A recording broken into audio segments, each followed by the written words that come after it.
Todo término de relação envolve luto, que a gente chama de luto afetivo, tá? Mesmo quando relações terminam de forma amigável, esse luto ele aparece porque a gente tem uma rotina com essa pessoa, tá? A gente tem planos que é com essa pessoa. E aí a gente vai precisar ressignificar tudo aquilo e reescrever uma nova história sem ter essa figura ao nosso lado, tá? Então, quando a gente termina uma relação, não é só uma relação que termina, não é só uma pessoa que a gente não vai ter tanto contato mais, mas sim é toda a expectativa que a gente tinha, é todo plano, todos os planos que a gente fez, é toda uma rotina que a gente tem que a gente precisa mudar. Agora, imagina quando você ainda ama uma pessoa, tá? Mas você percebe que aquela relação não tá te fazendo bem e que vocês não estão agregando mais um com o outro, apesar de você ainda amar aquela pessoa.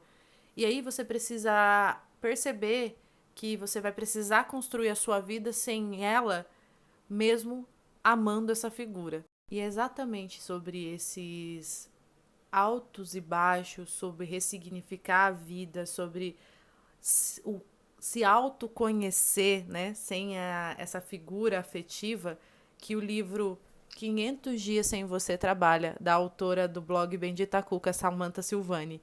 E o que é muito legal, gente, que você acompanha nesse livro, é como se fosse um diário mesmo, todos os dias, essa pessoa descrevendo emocionalmente como que tá para ela a situação, o que, que ela tá sentindo após esse término, e você vai acompanhando essa narrativa não linear, mas sim uma jornada emocional desse personagem, descrevendo como que tá sendo o término dessa relação e como que tá sendo a vida depois disso.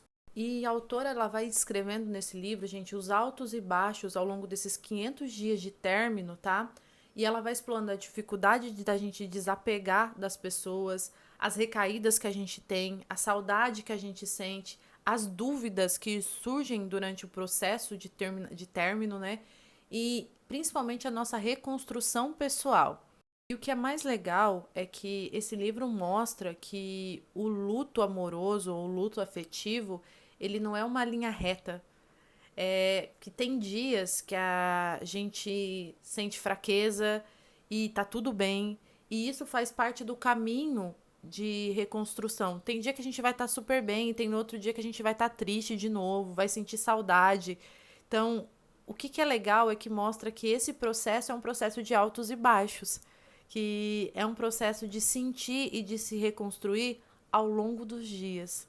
O que é bem interessante é que ele traz a importância da gente validar sentimentos como raiva, confusão, saudade, tristeza dentro desse processo, porque eles aparecem com frequência quando a gente fala de luto, tá? E principalmente ele traz uma reflexão super legal sobre o quanto muitas vezes a gente deposita nossa felicidade em outra pessoa, sendo que ela é responsável, a única pessoa que é responsável por essa felicidade é a gente mesmo. E como a gente terceiriza esse processo para outras pessoas, principalmente quando a gente está dentro de uma relação. E mostra também que a dor, ela não precisa ser permanente, que é possível transformar essa dor que a gente está sentindo em superação, em crescimento pessoal, em autodescoberta. E claro, gente, principalmente quem é a gente depois de um término de uma relação, porque a pessoa que você é depois do término não é a mesma de quando entrou na relação. Gente, para finalizar, eu quero deixar uma frase bem legal que tá aqui dentro do livro, na página 33, tá? Até pra gente repensar um pouquinho sobre a questão das nossas relações, porque muitas vezes a gente acha que amor é suficiente, que apesar da relação estar ruim, a gente ainda, eu amo ainda a pessoa, quando tem amor ainda tem jeito. E na verdade, o que é importante a gente pensar é que nem sempre o amor é suficiente. Porque tem várias coisas que precisam estar dentro de uma relação além do sentimento. Precisa ter parceria, precisa ter acordos, confiança. Então, são N coisas que fazem uma relação saudável e que não está só ligada com o que você sente pela pessoa, que é atração ou amor ou paixão, certo? Então, pior do que a ausência é a insistência sem reciprocidade. Então, pensa nisso, quantas vezes a gente está se doando para uma relação porque a gente ainda tem atração física, a gente ainda sente alguma coisa para a pessoa, mas se realmente isso está valendo a pena pra gente.